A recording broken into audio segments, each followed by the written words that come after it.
In the ancient kingdom of Israel, a dark cloud had fallen over the land. Not a rain cloud, mind you, but a spiritual one.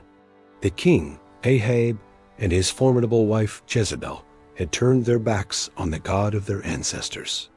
Instead, they championed the worship of a foreign deity named Baal, a god of rain and fertility.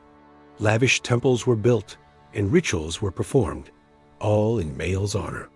Slowly but surely, many Israelites began to stray, forgetting the one true God who had led them out of Egypt and given them this very land.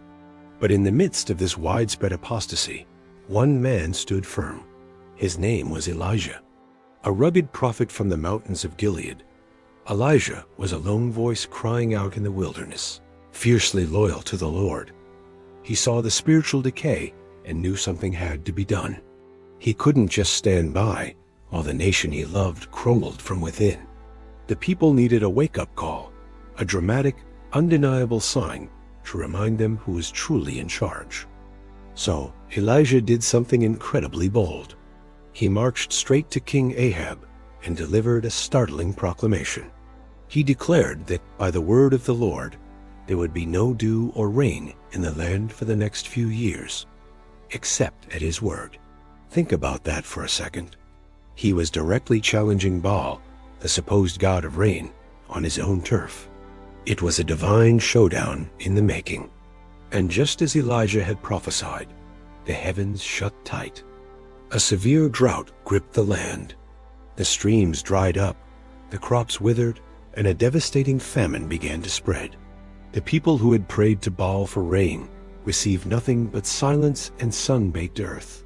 For 3 long years, the drought wore on, and the people suffered. Finally, the time was right. God spoke to Elijah and told him to go and present himself once again to King Ahab. The stage was set for the ultimate confrontation. When Ahab saw Elijah, he greeted him with bitterness, calling him the troubler of Israel. But Elijah didn't flinch. He threw the accusation right back at the king. "I have not troubled Israel," he declared, "but you and your father's house have, in that you have forsaken the commandments of the Lord and have followed the Baals." Then Elijah laid down the challenge. It was a proposition so audacious, so public, that it could not be ignored.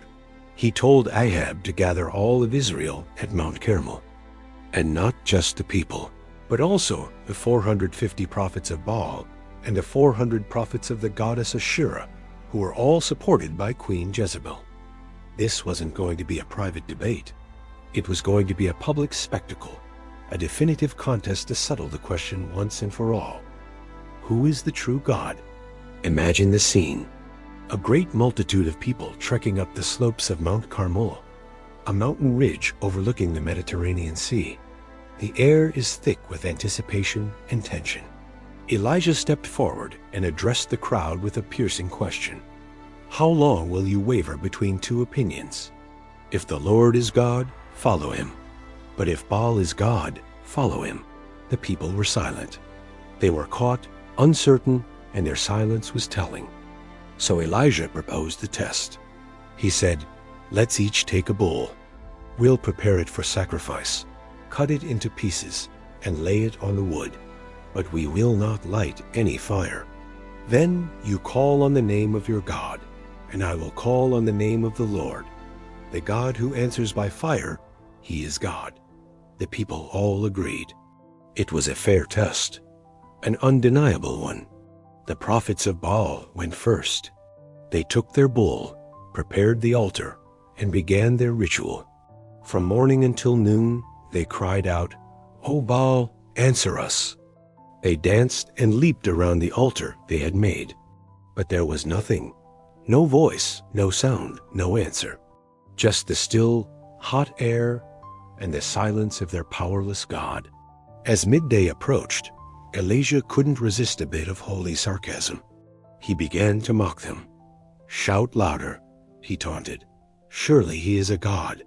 Perhaps he is deep in thought, or he is busy, or he is on a journey, or maybe he is sleeping and must be awakened." His words must have stung, because the prophets of Baal became even more frantic. They shouted louder, and according to their grim customs, began to cut themselves with swords and spears until their blood flowed.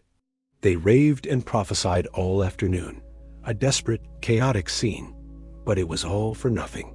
The sun began to set, and still there was no response. No fire. Their God was silent.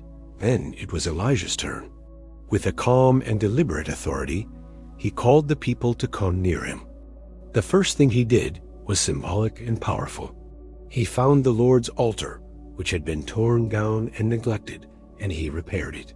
He took 12 stones, one for each of the 12 tribes of Israel, rebuilding the foundation of their faith right before their eyes.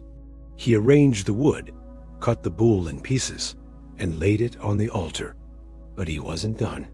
He wanted to make the miracle so impossible, so beyond any human explanation, that no one could deny its divine origin. He had a deep trench dug all around the altar. Then he commanded the people, "Fill 4 large jars with water and pour it on the offering and on the wood." They did it. "Do it a second time," he said, and they did it again. "Do it a third time," he commanded. And they did, drenching the sacrifice, the wood, and the stones until the water filled the entire trench. Everything was completely and utterly soaked. There was no way a natural fire could ever start. With the whole nation watching, Elijah stepped forward. He didn't shout or dance or work himself into a frenzy. He simply prayed. It was a short, powerful, and heartfelt prayer. He said, "Lord, the God of Abraham, Isaac, and Israel, let it be known this day that you are God in Israel, and that I am your servant, and have done all these things at your command. Answer me, Lord, answer me, so these people will know that you, Lord, are God, and that you are turning their hearts back again." And then it happened. Instantly, fire flashed down from the clear blue sky. It wasn't just a small flame. It was a divine blaze of incredible power. It consumed the sacrifice, the wood, the 12 stones of the altar, and the very dust beneath it. And then it licked up all the water that was in the trench. Everything was gone, incinerated by the fire of God. The reaction of the people was immediate and overwhelming. They saw this undeniable display of power, and they fell on their faces to the ground. A single unified cry rose from the crowd, echoing across the mountain. "The Lord, He is God! The Lord, He is God!" Their wavering was over. Their hearts for this moment had turned back. In the aftermath of this incredible event, Elijah, acting with the authority God had given him, commanded the people to seize the false prophets of Baal. They were taken down to the Kishon Valley and dealt with, removing the corrupting influence from the land. That very day, the spiritual sickness of Israel began to heal. And what's more, Elijah told King Ahab to go eat and drink, because he heard the sound of a heavy rain. Elijah went to the top of Carmel, prayed again, and soon the sky grew black with clouds and wind, and a great rainstorm came, ending a long drought. The story of Elijah on Mount Carmel is more than just an ancient tale. It's a powerful testament to faith, courage, and the absolute sovereignty of God. It shows that even when it feels like you're the only one standing for what's right, you are never truly alone when you stand with God. Elijah's bold faith challenged a nation and revealed God's power in a way that no one could ever forget. It's a reminder for all of us that our God is not silent, He is not sleeping, and He is not on a journey. He is real, He is powerful, and He still answers by fire, turning hearts back to Him. Thanks for watching. If this story inspired you, please give this video a like and consider subscribing for more content like this. We'll see you in the next one.